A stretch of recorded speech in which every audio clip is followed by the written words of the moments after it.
Hi, Dr. Dan Plews here, back on the Physical Performance Show, this time talking about one of my very favorite topics, heart rate variability. Let's go. Dr. Dan Plews, it's been a little while since you last shared here on the Physical Performance Show. You're a repeat, much-loved expert edition guest of the show. Last episode's been 213, heat training and acclimation for the endurance athlete, which was very popular, followed by last year in February 2021, a deep dive into high-intensity interval training for endurance athletes, episode 256.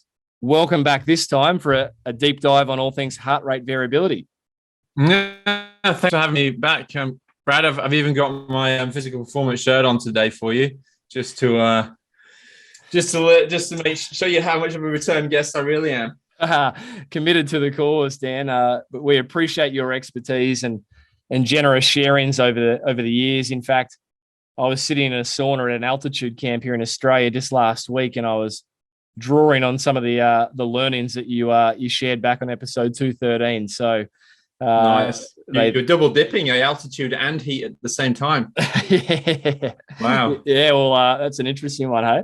But if you missed episode 213 or 256, do jump back and devour yourself of those learnings. But Dan, this is a topic that in some ways established yourself as a world recognized leader in sports science, heart rate variability. You did your own PhD on this in 2013, and you've looked at this ever since. 15 papers, 1,800 citations. What took you into this in the first place? And then obviously we'll explore what heart rate variability is. Yeah, we talked about heat and we talked about high intensity interval training. I guess this is definitely the area that I'm more confident in, for sure. I feel I know a lot more about this area. But I got involved in this back when I was actually in Singapore, and I decided to do a PhD. It was a decision to come over to New Zealand, where I still am, to work with the High Performance Sport New Zealand under the mentorship of Professor Paul Lawson. And he was doing a little bit in HRV at the time with Dr. Martin Bouchette.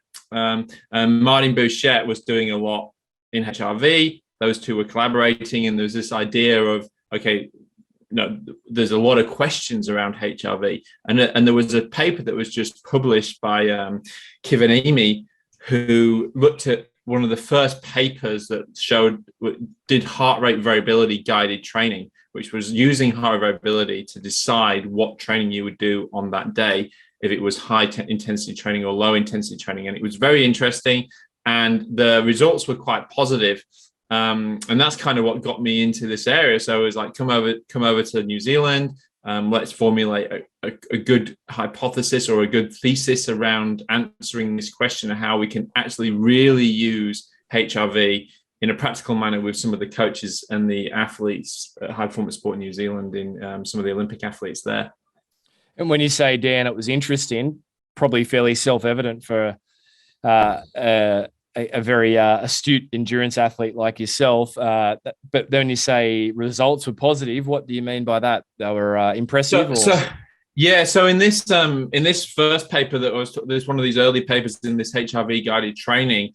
It split into two groups. It was an interventional study where they had one group would just do your basic training. It's a very traditional program set by a coach, which was, here's your training program, follow the training program. And the other group, it did basically, measure your HRV in the morning. If your HRV is high, you can do high intensity training. If your HRV is low, you can do low intensity training. And we'll get into the details of what's high and what's good and what's bad.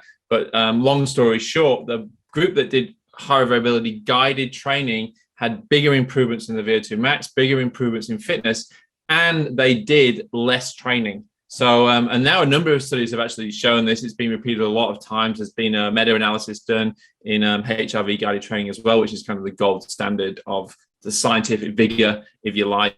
And, and it has been shown that many times now it is a very effective way to get maximize training adaptation and get a lot of bang from your buck in the terms of training and the sorts of training that you're doing. Which there's probably no coach, no athlete, endurance athlete on the planet that wouldn't have their ears pricked up by that, right? Yeah, I think so. And I think, as coaches, it's this never-ending question that's always being asked, is like, when you have an athlete, you know, when should you do more? When should you do less? And if you can answer that question effectively with the correct tools, that's a really important thing to know. And, you know, having the ability to know if you're adapting positively or negative to a given training or type of training it's almost like the holy grail of exercise prescription, right? That's really what we're trying to achieve.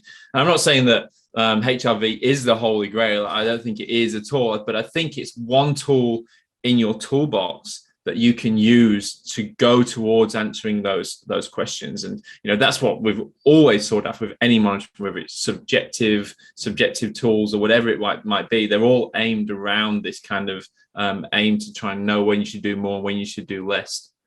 And I guess that's reflected, Dan, in, you know, Endure IQ, obviously your online training platform, and courses where heart rate variability is just one module in the athlete monitoring course, right? This is, as you say, just one tool in the toolbox.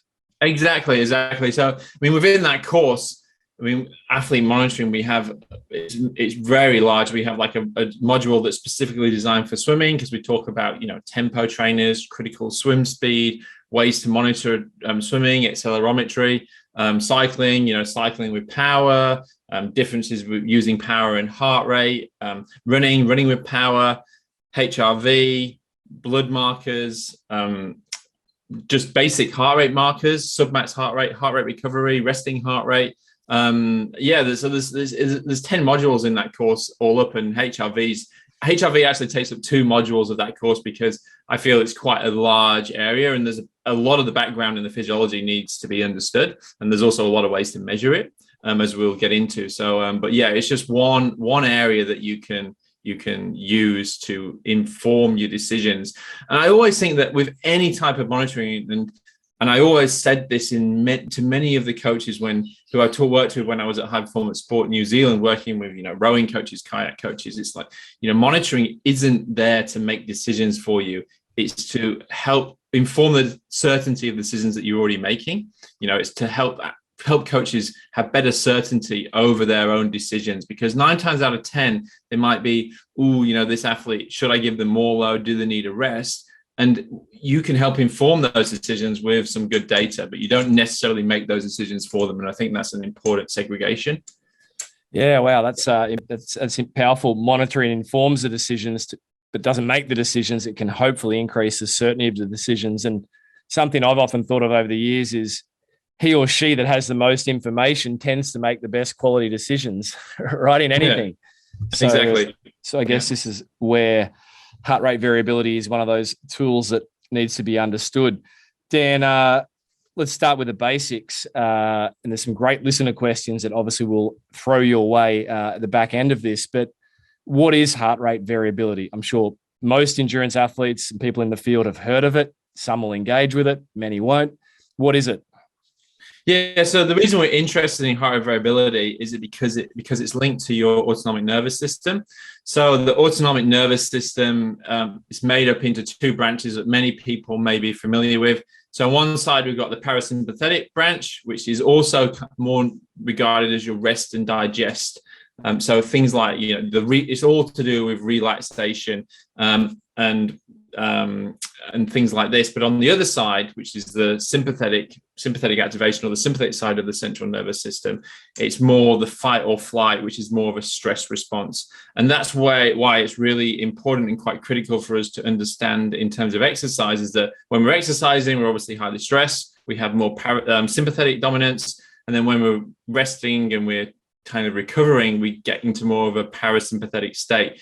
And it's all about this sympathovagal balance that we talk about, is that HRV, it doesn't necessarily measure one in its own. It's looking at the amount of parasympathetic activity. So if you're assuming that parasympathetic activity is high, therefore sympathetic activity is very low.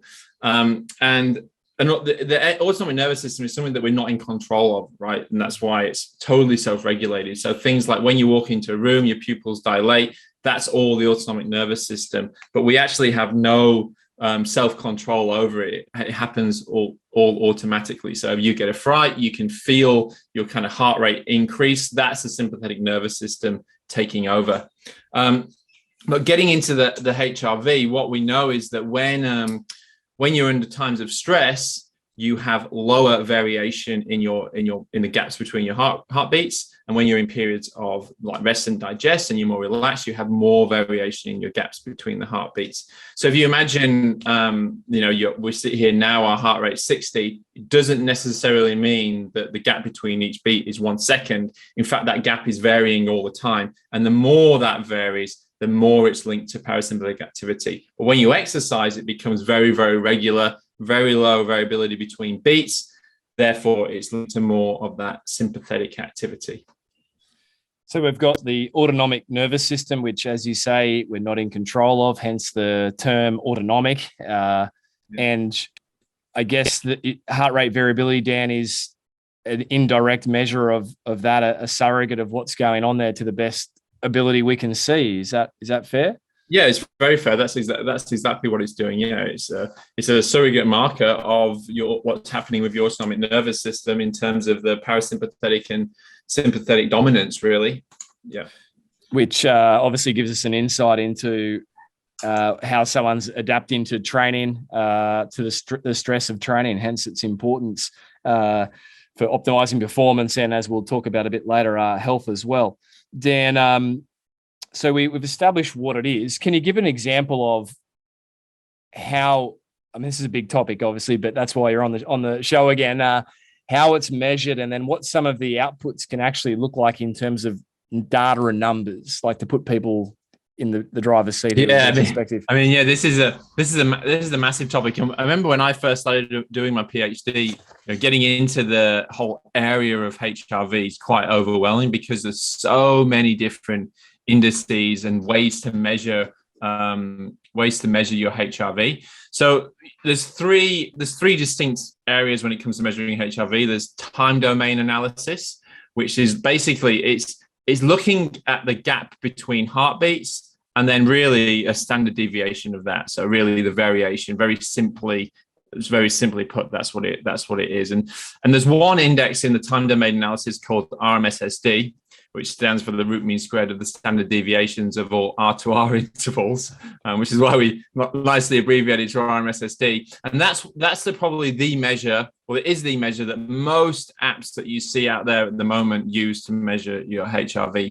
And the reason being is because it's very good under normal like ambulatory conditions. So waking in the morning, you don't really need to control your breathing. It's quite simple to measure, and you can, if you have the gap between heartbeats, you can almost calculate it yourself. So it's a pretty simple, good measure to have. It's got good consistency. It's been shown to have a low coefficient variation in studies compared to the other indices. So that's generally the one that we use.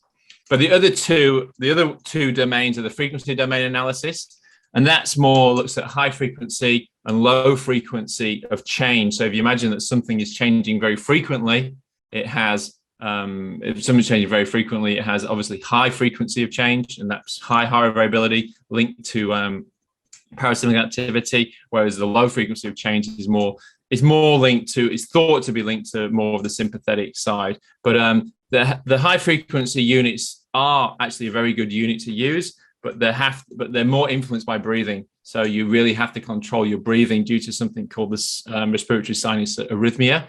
That's important to consider. Just to get into that, the respiratory sinus arrhythmia, it's basically what you need to know is that when you exhale, you influence more parasympathetic activity. When you inhale, you influence more sympathetic activity, and that's to do with your thoracic, the way the pressure changes in your heart with the thoracic breathing. Don't need to go into too much details of how that works, and the triggering of the baroreceptors and all this kind of thing. But that's really important to consider, because especially with the frequency domain analysis, you can really affect it unless you can really affect the recording if you don't control your breathing in some manner, and that can be a bit of a pain in the backside to do guided breathing when you're doing your HRV. And then the last one is we call it non-linear, which is basically it's things called Ponecare plots, which is looking at instantaneous beat to beat variations. which isn't very popular and it's not very popular within mainstream use of HRV, at least. So really, time domain, frequency domain are the two most popular. Time domain is the one that is used by most researchers and is used. I used it throughout my PhD. I broke it down basically just to one index in the end, which was RMSSD, and now that is the one that's being used by most by most companies that are out there that use HRV to monitor performance or health. So there's obviously a lot of science in there, and no limit to the rabbit hole there. But I guess the headlines, Dan, being, as you say, time domain analysis, frequency domain analysis are the two most commonly used indices. And then it throws into ways to measure it. Dan, how do people measure their heart rate variability? Big question, I know. Yeah. So, I mean, obviously, the first things first, obviously, you have to measure it at rest. So it changes because it's your autonomic nervous system. It has a very high degree of changeability. So, the difference between you taking a morning resting measure first thing in the morning and the morning resting measure when you get to your club, for example, or after a coffee can be very, very different. So consistency is absolutely key. Is that, I always recommend that it's pretty much the first thing you do when you wake up in the morning, unless you're taking a nighttime measure that you can also do. But most of these measures are taken first thing in the morning. It can be between 1 and 5 minutes. So when I first started doing my PhD, we would often do 5-minute recordings, but now we do it to 1 minute. 1 minute's pretty accurate. I always recommend that if you really want great precision, do 2. But for most people, they can only handle 1 minute of recordings because the extra 1 minute is too long. So that's really important. And it can be done overnight or first thing in the morning, as described. But I think that doing it overnight does come with its problems because HRV, it changes in the stage of sleep. So you either have to do it for the entire period of the nighttime, or you can't really do it in just a chunk unless you've got very good detection of the sleep stage, which I don't think a lot of apps really have in place to a great level of accuracy, at least. So it's important to measure it at rest. It's got to be measured at rest, and consistency matters with when the recording's done, and the duration, minimum 1 minute, ideally for precision 2 minutes. Dan, and then what and how do people actually get the data? Yeah, so I mean, there's a number of great apps out there now. So like HRV for training is one that I'm very fond of. It uses PPG technology on the back of the camera phone. But the really great thing about that is that you can link it with other devices. So the way I collect my HRV is because I have a young family and I can never guarantee 1 or 2 minutes first thing in the morning without being disturbed, as you know. Totally. I use the Oura Ring. So the Oura Ring collects HRV all through the night, and then I sync that with HRV for training. But there are lots of other apps out there, like Elite HRV is another one, uses very similar technology. Obviously, you've got the Oura Ring that will measure your HRV in their own app. You have Whoop that measures it around your wrist. But yeah, I think the reason I promote HRV for training, I don't have any kickback or any association with the company, actually, apart from thinking Marco's doing great work in that space.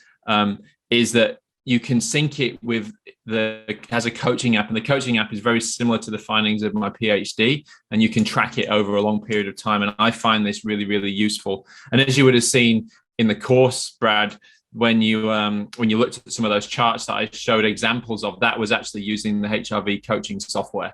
So that's how I use it to coach all my athletes and monitor what they're doing on a day-to-day basis. So the HRV for training app, as you just said, Dan, there's no affiliation there other than recognizing that it's a great tool for the athlete and the coach. And then straps and, using heart rate straps, Dan, can you just give a little bit of an insight into how that works? Yeah, for sure. So heart rate straps are great. I mean, you want them to be good, though. You want them to be that record over 250 hertz.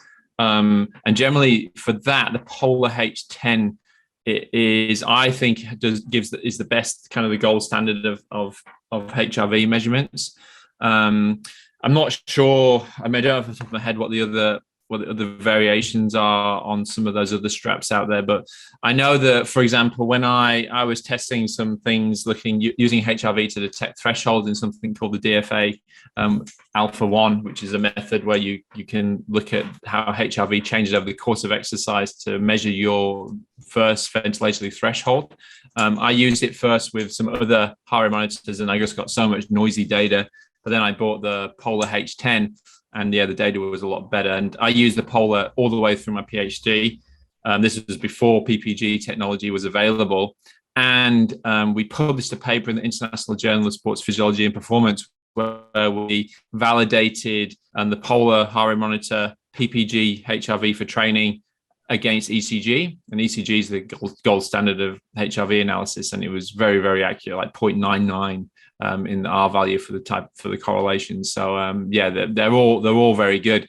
I think the downside of a heart rate is that you have to buy yourself another heart rate, because it's going to kill the romance when you have a sweaty heart rate strapped next to your bed when you're going to sleep. It might be worth the investment to keep the cheaper than a divorce, right? Exactly. And Dan, so there's multiple ways, and these have evolved over the years. Obviously, I imagine things have changed a lot from when you got interested in this for your PhD to 2022 when we're recording now. Yeah. I mean, so when I started my PhD, as I said, we did 5-minute recordings. It was very labor intensive for me as a sports scientist, because I was working with rowers at the time. They'd have to wake up in the morning, put on the Polar, they would record it on their Polar. They would then bring that data to me. I would download it to my computer using the old school like infrared. You had to kind of put it in front of the little dongle to make it come across, and it was a terrible connection all the time. And then I'd pull the data out, I'd put it into a spreadsheet, I'd then put it into my chart. So it was massively labor intensive. Whereas now, we just at the position where one is you can do it on your phone. If you don't want to do it on your phone, you can use a ring or a wrist strap to do it, and you can do it in 1 minute. So these are all, I think, in terms of like, I always think with anything in life, right? Whether you're deciding to take some medication or you're deciding to monitor something, it's all about the costs and the benefits, right? It's like, okay, what are the benefits versus the costs? And I think back in the day, maybe if you weren't really doing it for your PhD and you were like really into it, like I was at the time, maybe the costs were a little bit too high versus the benefits of doing the HRV. But now we're at the position where the costs are so low, but the benefits are even better than they were before, because we have good software that can analyze it for us on the spot. So I think, it's definitely, I think if you're not an athlete and you're not measuring HRV, you're really missing a big part of how you can make yourself better as an athlete, and even just understand how you're going and what effects training is having, what effects diet's having on you. I think these are really important. Just as a practical example, I've changed my diet a little bit recently, and I've been doing this more.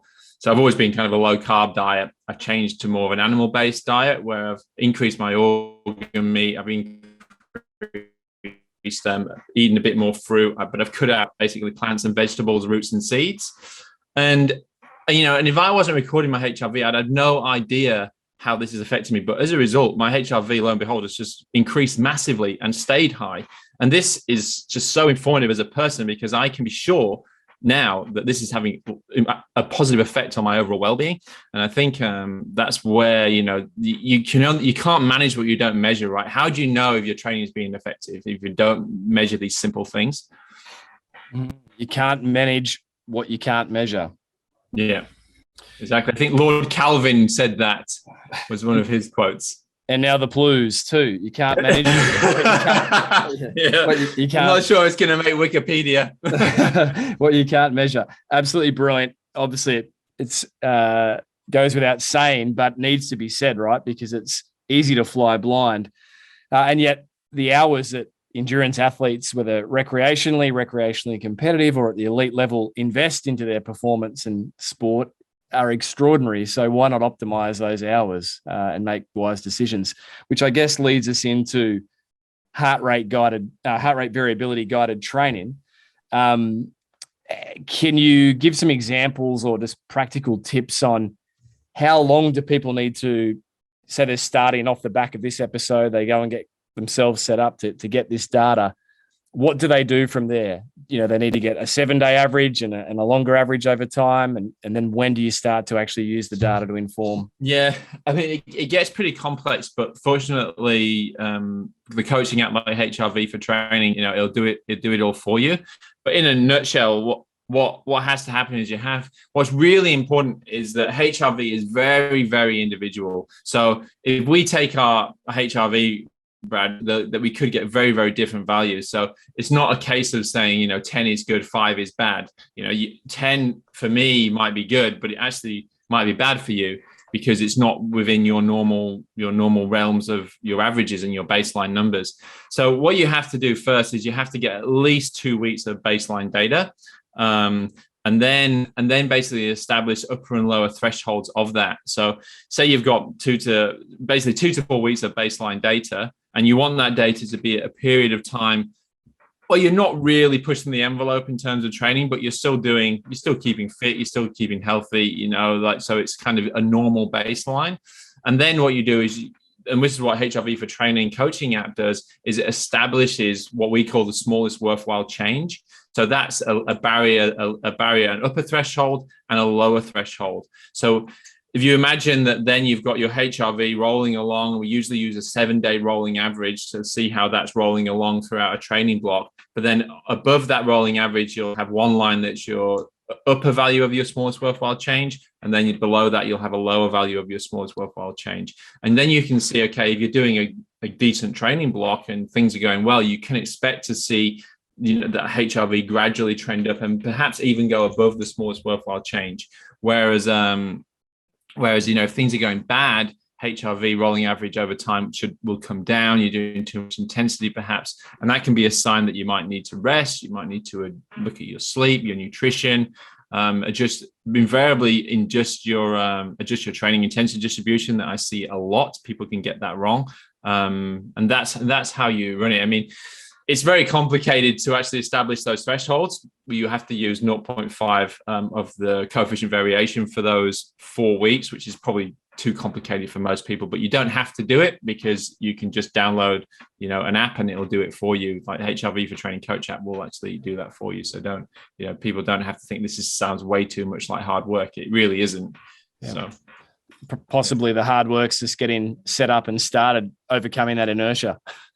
Yeah, exactly. Once you get it going, I mean, once you get that going and you're using something like an Oura ring, it's nothing at all. It's no work. I mean, as you interviewed my athlete Javier Gomez, he uses the Oura ring and he's been using it for ages, and we found it to be really, really effective and a great way for him to keep his data. Something is better than nothing is what I always think. And I actually published a paper in the International Journal of Sports Physiology and Performance that was like, okay, if you can't do 7 days in a week, if you can't take 7 recordings, what is the minimal amount that we need to get a valued measure? And it's somewhere between 3 and 4. After 3 and 4, 3 or 4 measures, you're not really getting much more benefit. So that's kind of, what is the minimum? And that's kind of, we showed that in that paper. So there you go. But those who are a bit lazy out there, you only need 3. As you say, something is better than nothing. Something consistent is better than nothing. And you can't manage what you can't measure. So let's get the data. Dan, in terms of, you mentioned that heart rate variability can trend down if someone's, I guess, getting a bit overstressed or maybe not adapting to the training well. This, I guess, flows into heart rate variability training and adaptation, one of the modules in the online course. Is it a case, though, that if someone's in a really hard block of training, that it's okay for a period of time to see the sympathetic nervous system activity higher and heart rate variability down as a result? And then it's a great question, Brad, and that's exactly what it is. And I say this to all like my coaches that, who go through our courses, and I always get asked lots of questions. And one of my first responses, I sound like a broken record, because something that my PhD instructors taught me was it's always context before content. It's like, what, before you say, okay, is this good or is this bad? What context are we looking at? If they're athlete, if you decide to do a 1 week micro burst of high intensity interval training, then of course, high sympathetic drive, high heart rates, high catecholamine production and adrenaline production. And therefore, you are definitely going to see reductions in your HRV during that period. But conversely, if you've got an athlete who's doing more of an endurance-based training, where 80% of their training should be coming from an intensity below VT1, below the aerobic threshold, and it's got a good balance in that kind of polarized model, should be expecting to see increases in the HRV. So it's really, it's really dependent on the type of training that you're doing at the time.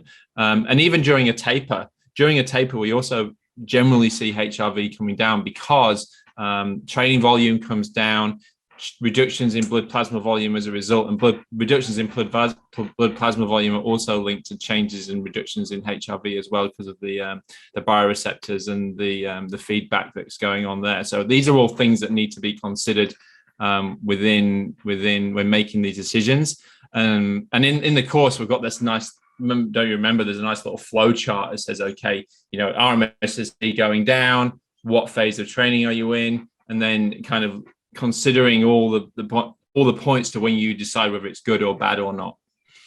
Yeah, which I found fascinating, that during a taper where you, I guess, hope or predict that heart rate variability might increase as the athletes in sense recovery and rest and digest, it can actually go down due to those changes, like you said, the reduction in blood plasma volume with reduction in training workload. Yeah, exactly. And I showed, we published a paper in Sports Medicine that it tracked, I think it was like 4 Olympic gold medalists at the London Olympics, and every single one of them, they had this very similar trend that shows an increase during the periods of overload, where they're kind of peaking, where they're doing the biggest and hardest training for the event. We're seeing increase in HRV, and as they taper before the event, it comes back to kind of more of the baseline levels. So you imagine is that if you're looking at that rolling average and you've got your smallest worthwhile change bars at the top and at the bottom, it will come up, it'll go above the smallest worthwhile change. You've got a lot of high, what we call hyperparasympathetic activity. And then you would, they rest and recover, and it comes back down to baseline levels. And that's actually been shown in a paper by Bellinger. It's been shown in a paper by Jan Lemur, where they showed that hyperparasympathetic activity in endurance-based athletes during overload training is very, very normal and deemed as functional overreaching. So, of course, when we train, we are supposed to have, functional overreaching is part of the training process. We're supposed to get tired. We're supposed to have some reductions in performance before we can supercompensate and then have better levels of performance. And the one paper, I think it was a Jan Lemur's one, who did it in runners, at the peak of heart rate variability, their performance was much worse, but they were at the peak of the training load, they were tired, their performance had gone down. But as soon as the taper came and the HRV came back down to baseline levels, to performances than they did before the intervention. And that's typically what we see with all of the HRV measures. Yeah, fascinating, Dan. And I mean, if any athlete is looking at HRV and adopting this as a tool, I guess they're looking at it from a performance point of view. Just before we speak about heart rate variability for health, any mistakes that you see athletes making in particular in guiding their training, and coaches making in particular? Perhaps you've already answered it with what you just shared. Yeah, I think the main mistake is not thinking about the context of what's going on before you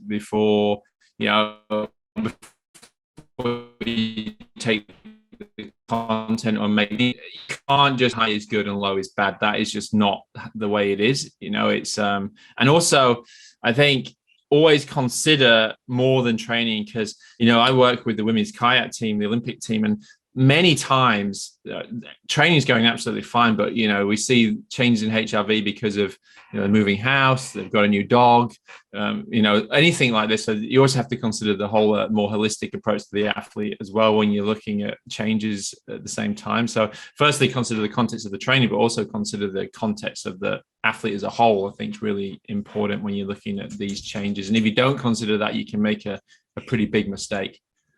So that can be relational pressures, financial pressures, study-related concerns, any of those external, largely invisible factors. Exactly, and that's why we see it all the time, and that we do see it often with those external factors. And I think that's where your HRV is so powerful, right? Because it is a global measure of your autonomic nervous system. So it catches all those things.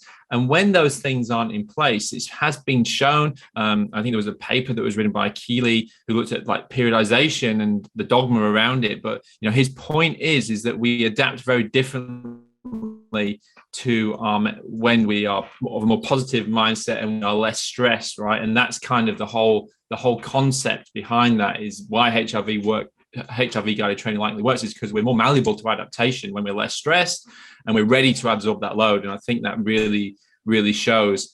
I know that from the athletes, the way I use HRV with my athletes is I don't really guide it on a day-to-day basis using the HRV, but I will decide when I will insert a recovery period or keep on going with my training based on what the HRV is doing. Because if I have an athlete who's got very high and stable HRV and they seem to be training really well and they've been doing it for 3 weeks and I'm thinking, that's quite a long time. Maybe I should give them a rest day or a rest period. I won't give them a rest period because I think, you make hay while the sun shines and they're in that very adaptive state. And then 9 times out of 10, like 4 or 5 days later, you can see it start to come down. And then, I put in the recovery period. And as a result, I got 3-4 more days of really high quality training when they're very malleable and adaptive to that training response. And that's how I use HRV for training them mostly with my athletes anyway.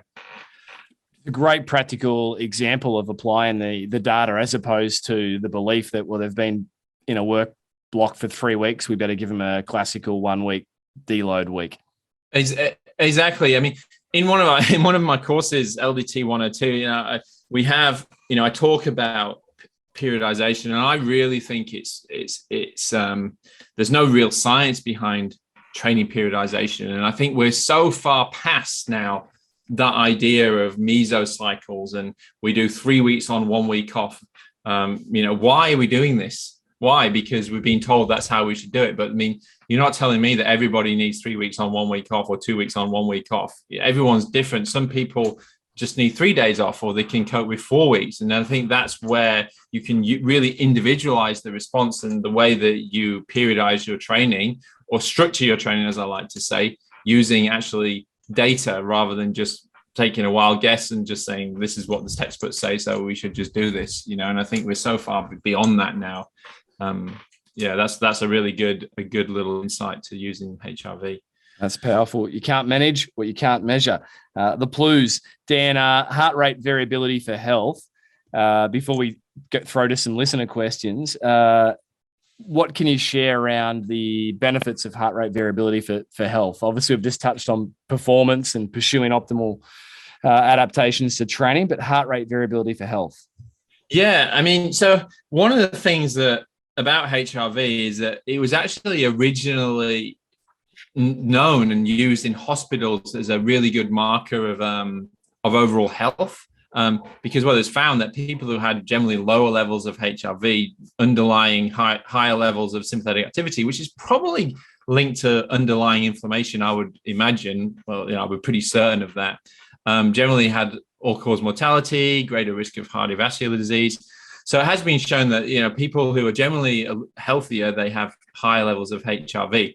And what happens is that as we age, HRV tends to come down. So when we're we talk about an RMSSD value. When you're under 30, you're expected to see RMSSD values of over 50, 30 to 39 over 30, 40 to 49 over 25. But what's really, really interesting is that once you get over 60, HRV actually goes back up. So we then start to see values greater than 35. And whether this is to do with some sort of, an arrhythmia or something which is causing the HRV to go up, it may be, but there's also a school of thought that believes that the reason we're seeing this in like that much older is because it's such a great predictor of longevity. By that point, most people who have low HRV are either dead or not around anymore. So we're by default picking individuals with higher HRV. So it's quite an interesting concept, which is, why, things like the Oura Ring, which are mostly a health orientated app, they are using this to have a look at your readiness and overall well-being. And, with lots of people who I talk to, often I have one-on-ones with people who aren't really interested in sport, but they are interested in HRV for health. And we talk about ways you can increase your HRV and why it's important, and how it's just a good measure to make sure you're doing the right things in your lifestyle. Yeah, well, if we weren't already convinced from the guide in our training point of view, then we're probably more convinced now that this is a must-have tool in the toolbox. Dan, there's been a lot of listener questions come through. If you're okay, we might work our way through some of these. But only if I can answer them. I'm sure you're up to this task. Dan, this one comes from Jazz in Australia, and Jazz asks, what should I consider from the day and night before when looking at my heart rate variability score in the morning? As in, which factors influence my heart rate variability the most? Yeah, I mean, there's a few things in that. The type of training you did the day before is a massive influencer on that. So whether it's high or low intensity training. So typically, if you're doing like a really long, slow, steady ride in the heat, for example, you'll have a massive increase in your blood plasma volume or something like that. And you would actually expect to see like almost a false positive, and you would expect to see a big increase in your HRV. But if you did something that was like a late night crit, for example, you'll definitely expect to see decreases in your HRV. And that's also related to sleep, because when people exercise late at night, generally sleep's a bit worse. And that can also mean that your HRV is that little bit lower. So they're really critical things.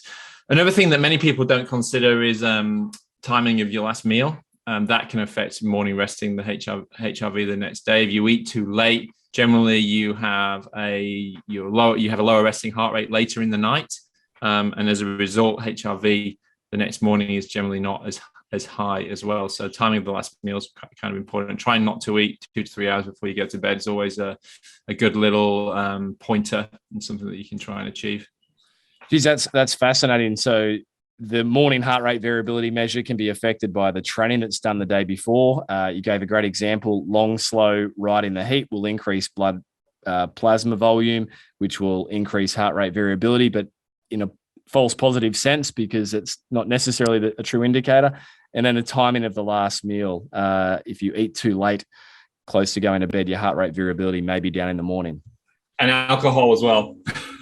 If you're out on the beers, we actually, me and Marco Altini, we published a paper in Journal of Sensors, and one of the things that we had 9 million data points that we looked at over time, and one of the things that came out is alcohols really affects your heart rate variability. I think if there's one thing that you want to moderate and to affect your overall health, I think that's one that is definitely something that I've seen personally in myself as well. It really, just even the smallest amount I will see a difference. Like half a glass of wine with my meal, I notice it. It's quite remarkable. I mean, obviously some people are more sensitive than others, but I think that's another thing that if you want to have a positive effect, it's something that's worth looking at least to see how it affects you on an individual level.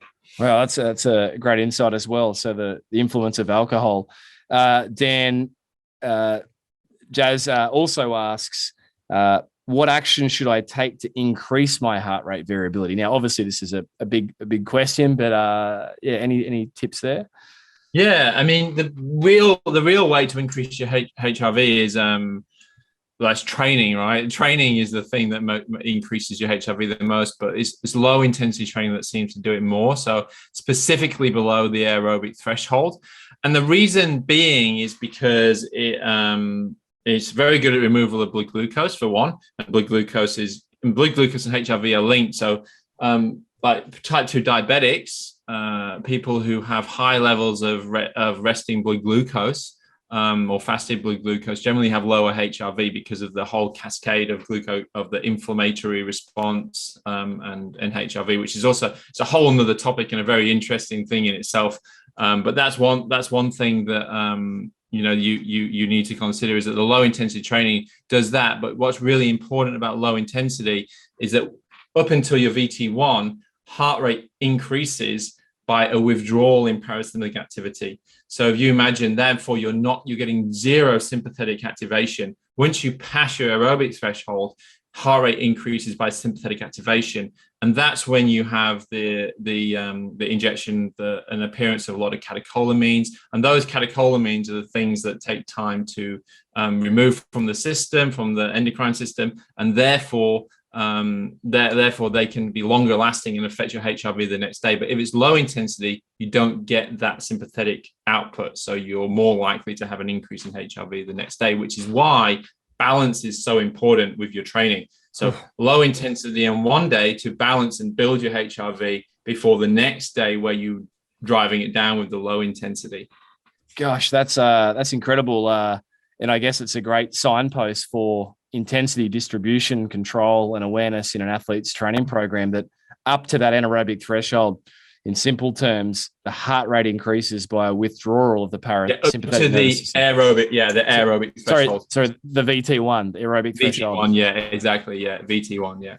And so, wow, amazing. Dan, Jazz also asks, how much does your heart rate variability score overnight impact your training sessions the next day? Now, you've already touched on this in some terms, in some ways there. Anything you'd add there?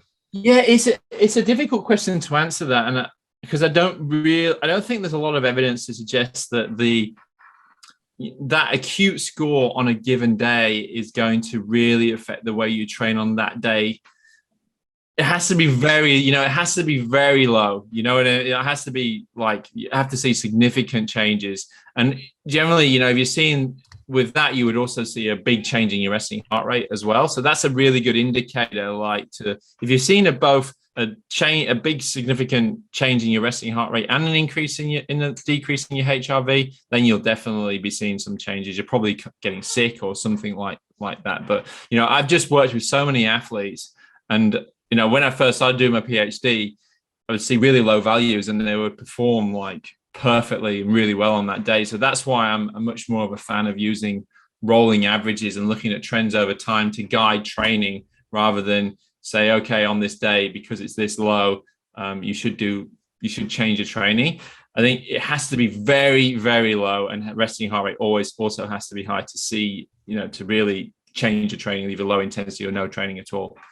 Yeah. So look for that low, very, very low heart rate variability and an increased resting heart rate to perhaps signify some onset of illness more than anything else, right? Yeah, and a definite change in what you planned of training. And again, just in that paper that we talked about before, that Journal of Senses, that's what one of the main outcomes of that paper was that HRV is great because it's much more sensitive to small changes, whereas resting heart rate it's not as sensitive to external stresses.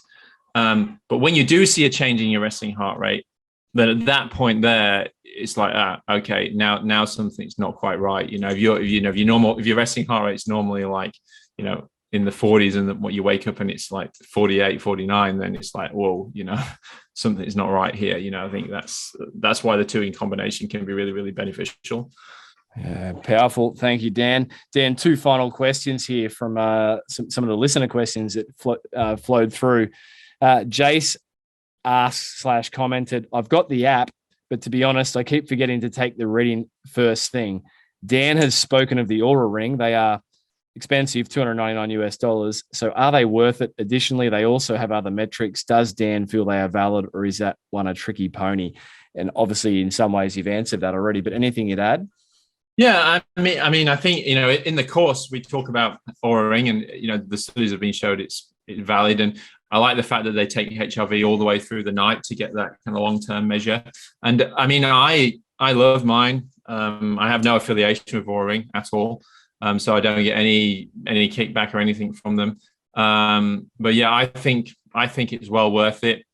And the other metrics can be really handy. And I think we're doing a little bit of work at the moment with some predictive analytics, like using all the data from the Oura and training data. So, your respiration rate and your body temperature to almost predict what HRV will be the next day. And I think that's going to be the future of HRV, is for different people. People respond in different ways. And I think that's the future of HRV and the future of sports science, is that, okay, for you, Brad, I know that to keep your HRV elevated, you respond best to doing high intensity, I'm just making this up, you respond best to doing high intensity training. And the sleep that you had 5 nights before seems to be the most important. What you go into having your meal earlier in the night, you get better HRV. Going to bed between 9 and 10, those sorts of things, I think, is where we can really get some power out of that. And that's where the Oura Ring can be beneficial, because you'll be getting a lot more of that overall data as well. Thank you, Dan. Dan, Katrina Matthews, professional long course athlete, triathlete, asks, ice baths use when... Dan, we might have to edit this. I'm just trying to read the question. I'm trying to even figure out if this fits. Sorry, mate. I'll throw you the question quickly and tell me if we should do it. Ice bath, I think it should say, use when primary goal is for long-term adaptation. I think not useful, but see Dan Plews use. Interested in discussion on recovery tools aimed at short-term recovery.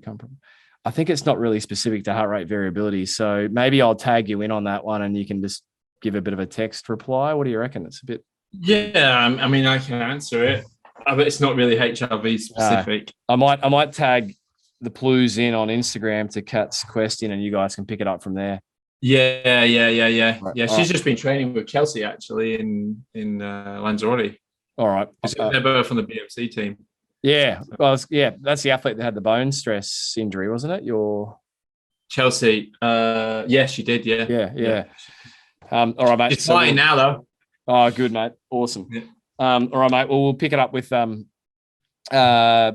advice around this and physical challenge for the week, and obviously where people can go to learn more, the course, etc. You ready to roll? Yeah.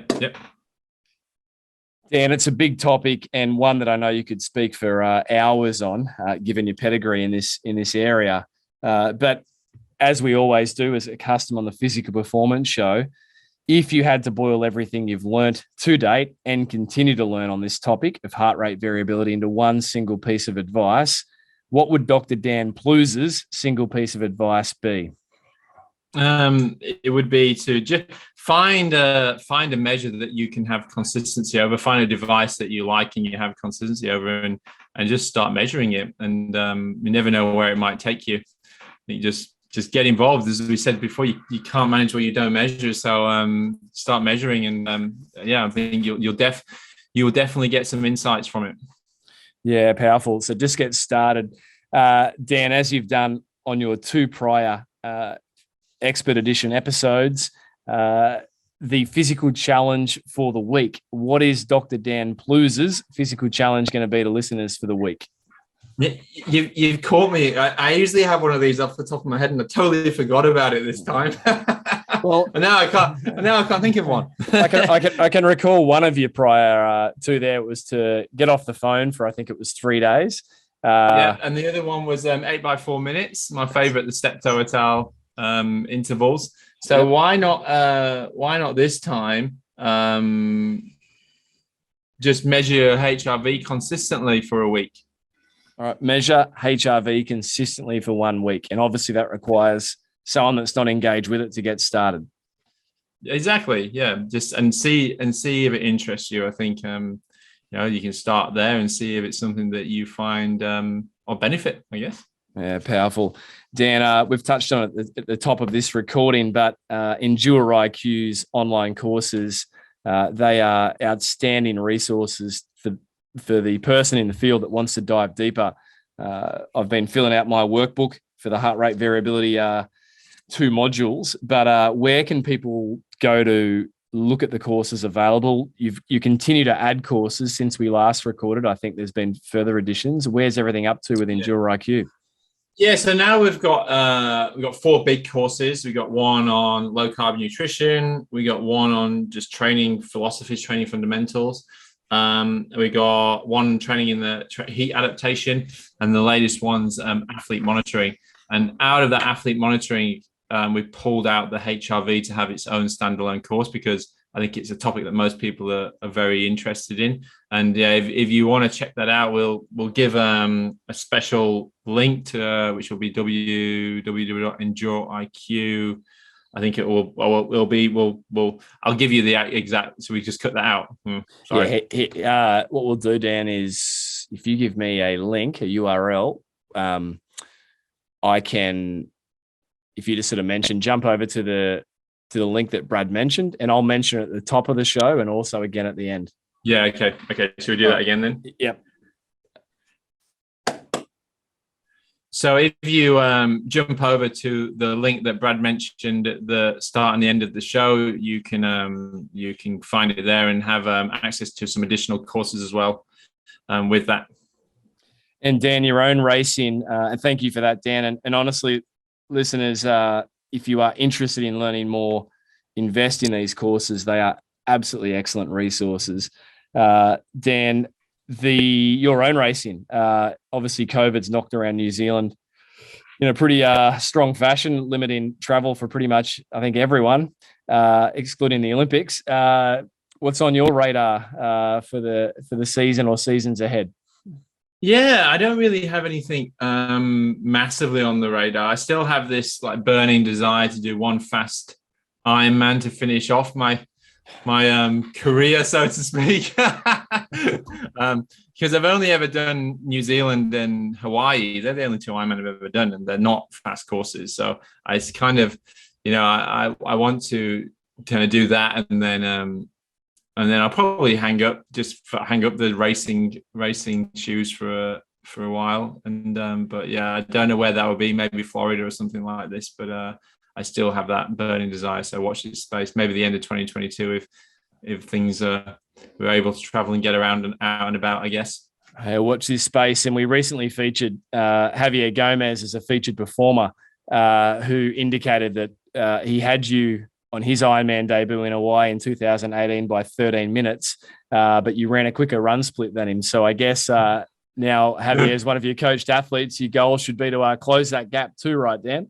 Yeah, I'm not sure. I'm not sure that's going to happen because he's just going to get faster and faster. Particularly now, right? Or increase the gap. Exactly. I'm hoping that he's going to increase the gap. Yeah. But yeah, I think that'll probably be the one and only time I'll outsplit Javi on a run because the boy can run. I can tell you that much. Incredible. And do jump over and listen to that feature performer episode with one of the all-time greats. Dan, on that coaching, if anyone wants to contact you regarding coaching, where can they go for that? Yeah, you can. We have a couple of things. We have our Enjoy IQ training squad, which is a community, like a long distance triathlon based training community that's housed within today's plan. There's weekly webinars, contact with coaches, rolling plans, thousands of different training phases, well, not thousands, sorry, hundreds of different training phases and different training programs that you can do. Take control of your own performance and people have got a lot of benefit out of it. And nearly everyone gets a PB when they do start with us, so that's always a good thing. Good structured training. We've got some accredited coaches from our one-on-one training as well, and obviously I'm involved in that as well. So we've got 3 accredited coaches who are all highly qualified and great job with their athletes. And so you can check it all out at endureiq.com. endureiq.com. Dr. Dan Plews, thanks once again for swinging past the physical performance show, generously sharing some of your expertise, and we look forward to welcoming you back for another topic. Yeah, I look forward to coming back. Thanks, Brad.